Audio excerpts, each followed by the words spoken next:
Hello everyone, আমি দেবপ্রিয়া। আমার নতুন একটি ব্লগে তোমাদের অনেক অনেক স্বাগত।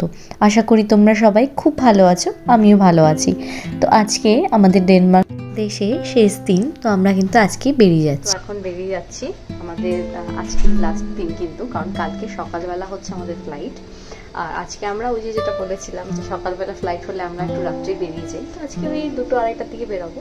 আর এখন আমি আর অভিজিৎ রেডি হয়ে গেছি, আমরা এখন ডিনার করতে যাচ্ছি। তো আজকে ডিনার ঘোরার কিছু নেই, শুধু ডিনারটুকুই করবো।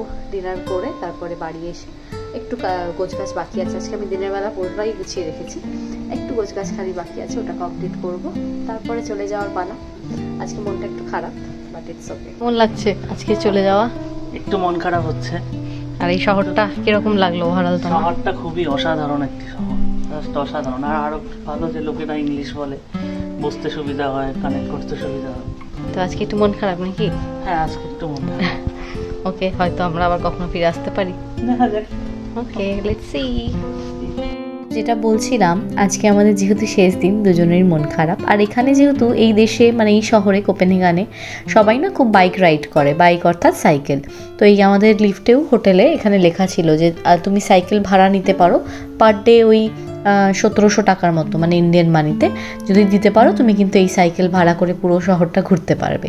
তো আমরা যেরকমটা বললাম, ডিনারে বেরিয়ে যাচ্ছিলাম, কারণ আমাদের যেহেতু কালকে আর্লি মর্নিং ফ্লাইট, তো আমরা তো আজকেই বেরিয়ে যাব, কিন্তু ডিনার তো পরেই বেরোলে আর দোকান বন্ধ হয়ে যাবে, তাই জন্য একটু 8:30-9টার দিকে বেরিয়েছিলাম রাতে খেতে। তো আমরা যেখানে খেতে এসেছিলাম একদম কাছে, জানো, এই যে আমাদের হচ্ছে এটা ছিল কেবিন অ্যাপার্টমেন্ট, এটা হচ্ছে হোটেলের পেছন দিকটা, এবং তার অপোজিটেই এই যে এটা হচ্ছে সেই মলটা। তো এখানে একটা মল আছে, এখানেই আমরা কিন্তু খেতে এসেছিলাম, কারণ যেহেতু আজকেই যাওয়া, দূরে কোথাও যাওয়ার আর মানে প্ল্যান রাখিনি। তারপর এখানে এসে ওই আমরা যেহেতু আজকে আমাদের ডিনারে কিছু ভারী খেতে হবে, কারণ সেই সারা রাত কিন্তু আমাদের জেগে থাকতে হবে, ওই জন্য আমরা না ম্যাকডি চুজ করেছিলাম, কারণ ম্যাকডোনাল্ডসে ওই ফ্রাইজ, বার্গার এগুলো কি অনেকক্ষণ পেটে থাকে, তো তাই জন্য আমাদের এটাই চুজ করা হয়েছিল, যে ওখান থেকে কিন্তু আমরা যথারীতি আমাদের ডিনারটা সেরে নিয়েছিলাম। আর আজকে না তোমাদের এই পুরো জার্নিতে তোমাদের সাথে শেয়ার করব যে এই যে আমরা যে একটা দেশ, মানে ডেনমার্ক থেকে স্পেনে আবার পৌঁছে যাব, কতটা ইজি, মানে এক দেশ থেকে অপর দেশ যাওয়া এই ইউরোপে না সত্যি অনেকটা ইজি।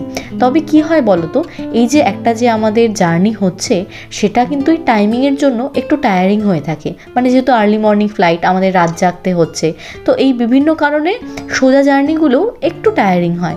বাট ঠিক আছে, আমাদের কিন্তু সবসময় সব কিছু যে আমরা সব কিছু পারফেক্টলি হবে তা নয়, কিছু কিছু জিনিস অ্যাডজাস্ট করে নিতে হয়। তবে এটাই আমাদের একটা আনন্দের বিষয় যে একটা দেশ থেকে এবং অপর দেশ এত সহজে আমরা পৌঁছে যেতে পারছি।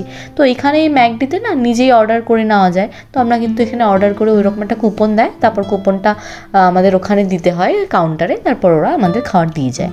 তো আমাদের এরকম 180 ডিকেকের মতো হয়েছিল, তো সেটা ওই ইন্ডিয়ান টাকায় প্রায় 2100 টাকার মতো হয়। আর মেনুতে ছিল ফ্রাইস, বার্গার, তারপর একটা কোল্ড টি ছিল। আসলে আজকে আমাদের রাত জাগতে হবে, তো এই চা, কফি এগুলো কিন্তু ভরসা আমাদের। তো খাওয়া হয়ে গেল, এবার হচ্ছে বাড়ি যাওয়ার পালা।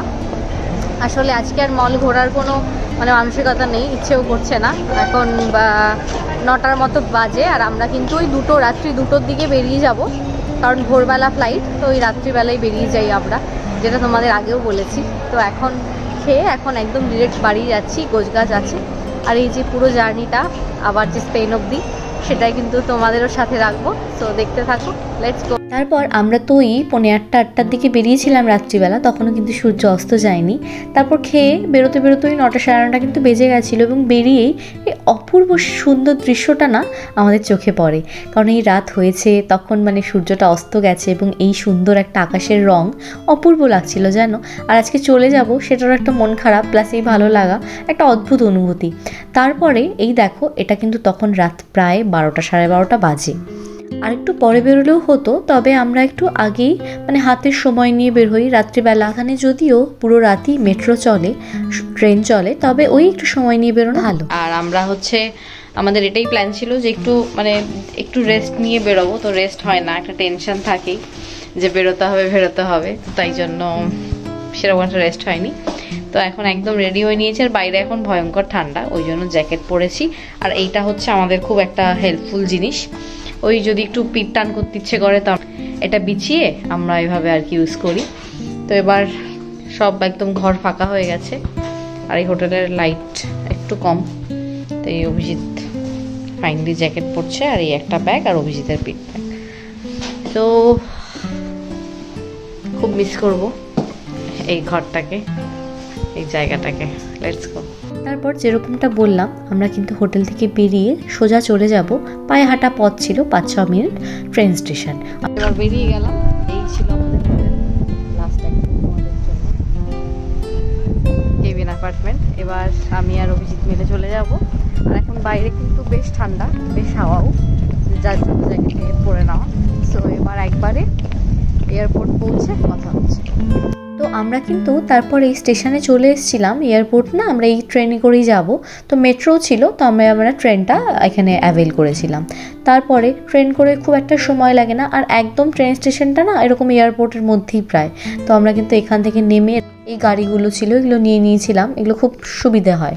তারপরে না আমরা এখন যাচ্ছি। আর এই যে বললাম যে এই স্পেনের যে জার্নিটা এত সোজা, দেখো জাস্ট একটা ফ্লাইট, তারপর তুমি এক দেশ থেকে অন্য দেশ পৌঁছে যাবে। তো আমরা কিন্তু বেশ, দেখো 2:20 বাজে রাত্রিবেলা, মানে রাত প্রায় এতটা। তো আমাদের এখন এখানে প্রায় 2 ঘন্টার মতো থাকতে হবে, কারণ আমাদের ওই প্রায় 4:30-5টার দিকে ভোরবেলা ফ্লাইট ছিল। তারপর আমরা এই যে এখানে লাইনে দাঁড়িয়ে পড়েছিলাম। আর আমাদের এবারও কিন্তু রায়নেয়ারই ছিল, কারণ এই ইউরোপের ভেতরে রায়নেয়ারটা সবথেকে বেশি অ্যাভেলেবেল এবং সহজ বলা যেতে পারে। তো তারপর আমরা ওখানে আমাদের সব চেক ইন হয়ে গেছে। তারপর আমরা চলে এসেছি ডিউটি ফ্রি শপের এই জায়গাগুলোয়, কারণ এই ডিউটি ফ্রি জায়গায় এত অপশান থাকে, আমরা কিন্তু এখান থেকে টুকটাক মাঝে মাঝে শপিংও করি। তবে আমাদের জল ছিল না, জন্য জল আমরা এখানে কিনে নিয়েছিলাম। আর এখানে না কুচকাচ খাওয়ার দোকানও প্রচুর ছিল। তো আমি যেরকম এখান থেকে একটা এরকম রোল উঠিয়ে নিয়েছিলাম, তোমাদের সাথে একটু পরে শেয়ার করবো এই জিনিসটা। এটা বেশ একটা অদ্ভুত এবং টেস্টি জিনিস ছিল, জানো তো। এই জল, তারপরে এই ব্রেডের মতো এরকম একটা জিনিস, এগুলো আমরা কিছু কিনে নিয়েছিলাম যে ফ্লাইটেও খেতে পারবো। তারপরে ওখানে আমাদের কিছু কেনাকাটি ছিল, সেগুলো কমপ্লিট করে আমরা এবার যাচ্ছিলাম আমাদের যে গেট পড়েছে, মানে আমাদের যেখান থেকে ফ্লাইটটা ছাড়বে সেই গেটের উদ্দেশ্যে। আর এই এয়ারপোর্টটা না বড় ছিল, তবে আমরা তো মাদ্রিদ থেকে ওঠানামা করি, সেই মাদ্রিদ এয়ারপোর্টের মতো কিন্তু বড় এখানে খুব কম এয়ারপোর্ট আছে। তারপরে আমরা যাওয়ার আগে এখানে 7-Eleven বলে না, ডেনমার্ক কোপেনহেগানে আর কি, এরকম একটা শপ আছে। সব জায়গায় 7-Eleven দেখতে পারবে, এবং এখানে বিভিন্ন রকম খাওয়ার জিনিসও পাওয়া যায়, কিছু কিছু অন্যান্য আইটেমও আছে। তো আমরা এখান থেকে 2টো রোল, চিকেন রোল উঠিয়ে নিয়েছিলাম, এবং তারপর আমরা আমাদের গেটের উদ্দেশ্যে আবার রওনা দিয়ে দিয়েছিলাম। এবং গেটে যেতে যেতেই দেখি এখানে না বেশ সুন্দর করে কিছু আর্ট করা ছিল। তো আমি কিন্তু মানে আর্ট, যে কোনো রকম আর্টই আমি খুব পছন্দ করি। তো আমার ভাল লেগেছিল জন্য তোমাদের জন্য ভিডিওর মাধ্যমে তুলে ধরার চেষ্টা করেছি। তারপরে যে বললাম না 7-Eleven থেকে রোল, এটা ছিল। আর ওই যে বললাম একটা ইন্টারেস্টিং পাউরুটির মতো জিনিস কিনেছিলাম, সেটা হচ্ছে এটা। এই ডেনমার্কে এই পাউরুটির মধ্যে না এরা এই দারচিনির গুঁড়ো মিশিয়ে এরকম একটা রোল বানায়, এটা খুব বিখ্যাত এখানে। তো ওটাই কিনেছিলাম। তারপরে আমাদের ফ্লাইটের উদ্দেশ্যে একদম চলে আসা, এবং ফ্লাইট কিন্তু আমাদের বেশ সঠিক সময় ছিল, এবং ওয়েদার তখন ভোরবেলা কিন্তু খুব ভালো লাগছিল, ফ্রেশ একটা এয়ার ছিল, ঠান্ডা তবে ছিল। সবাই দেখতেই পাচ্ছ জ্যাকেট পরা ছিল, এবং আমরাও কিন্তু জ্যাকেটই পরেছিলাম। তারপরে শুধু এবার একটাই ফ্লাইট, তারপরে চলে যাব আমরা এই দেশ থেকে আমাদের গন্তব্য। তো এবার প্লেনে উঠে গেছি, এবার দেখা হচ্ছে প্লেন। তারপর ওই আমাদের ওখান থেকে ফ্লাইটে প্রায় 3 ঘন্টার মতো লাগে ডেনমার্ক থেকে মাদ্রিদ আসতে, কোপেনহেগান থেকে। তো তারপরে মাদ্রিদ নামতে নামতেই, তখন ফ্লাইট জাস্ট টেক অফ হচ্ছে, দেখছি মাদ্রিদে ভয়ঙ্কর বৃষ্টি। তো একদিকে ভালো সুন্দর একটা ওয়েদার থেকে এসছি, তবে এখানে বৃষ্টি ছিল, তবে ঠান্ডা কিন্তু ছিল না, জানো। তো ওই জন্য আমরা তো জ্যাকেট পরে এসেছিলাম। তো এখানে এসে আমরা সবার আগে জ্যাকেটটা খুলে নিয়েছিলাম, কারণ এখানে কিন্তু বেশ গরম ছিল তখন, জানো। তো আমরা পৌঁছে গেছি মাদ্রিদে, আর বাইরে যেরকমটা তোমাদের ফ্লাইট থেকে দেখালাম, বিভৎস বৃষ্টি পড়ছে। আর রাত্রে ঘুম হয়নি, সেরকম একটা ঘুম হয়নি, শরীরটা আমার খুব একটা ভালো লাগছে না। তারপরেও এখনও যেতে হবে, 4 ঘন্টার পথ এখনও বাকি। আমাদের হচ্ছে 1 ঘন্টা পরে বাস। আর মাদ্রিদ থেকে বাসে কাটার কারণ ছিল কি, এই মাদ্রিদ এয়ারপোর্টের বাইরেই বাস স্টপটা। আর যদি ট্রেনে কাটতাম সময় একটু কম লাগতো জারাগোজা পৌঁছতে, তবে এই ট্রেন স্টেশন এখান থেকে অনেকটা দূর, তো ওই জন্য আর ওই হ্যাপারটা করিনি আমরা। তো এবার হচ্ছে আমরা এখানে এখন অপেক্ষা করব, তারপরে বাস ধরার জন্য চলে যাব। আর 4 ঘন্টা, মন একই খারাপ, তারপরে শরীরটাও ভালো নেই, মানে এই ঘুম হয়নি, স্লিপ ডিপ্রাইভ যেটাকে বলা যেতে পারে। যাই হোক, সাথে থেকেও বাড়ি পৌঁছানো অবধি। আর যেটা বললাম, বাস স্টপ তো একদম এয়ারপোর্টের সাথেই, তো আমাদের আর কোনো রকম জার্নি করার ব্যাপার ছিল না। তারপর না আমরা বললামই, ঘুম তো একদম হয়নি, আর আমরা না এরকম কফি শপ খুঁজছিলাম যে কোথাও যেন কফি শপ যদি পাই, কফি বা চা কিছু একটা। তো চা তো বিদেশের মাটিতে পাওয়া খুবই ভাগ্যের ব্যাপার, তো চা তো পাইনি। তো এরকম দেখলাম যে স্টারবাক্সের একটা কফি স্টল ছিল, যে তুমি নিজেই কফি বানিয়ে নিতে পারবে। তো যথারীতি আমার খুব একটা কফি দরকার ছিল সে সময়। তারপর অভিজিৎ আমার জন্য একটা এরকম 1 কাপ কফি নিয়ে নিল, এবং আমি কিন্তু সেটা খেয়েই আর কি পুরো জার্নির জন্য তৈরি হচ্ছিলাম। তারপরে এই যে এখানে সব বাসগুলো এসে এসে দাঁড়ায়, তো আমরা কিন্তু আমাদের বাসের জন্য এই জায়গায় দাঁড়িয়ে অপেক্ষা করছিলাম। তো এই হচ্ছে আমাদের এখন বাস চলে এসছে। এবার বাসে করে 4 ঘন্টা, তারপরে কিন্তু জারাগোজা। আর ফোনে একদম চার্জ নেই, কারণ সেই চলছে কালকের মধ্যরাত থেকে। তো এখন ওই জন্য মনে হলো তোমাদের সাথে তো পুরো জার্নিটাই শেয়ার করলাম।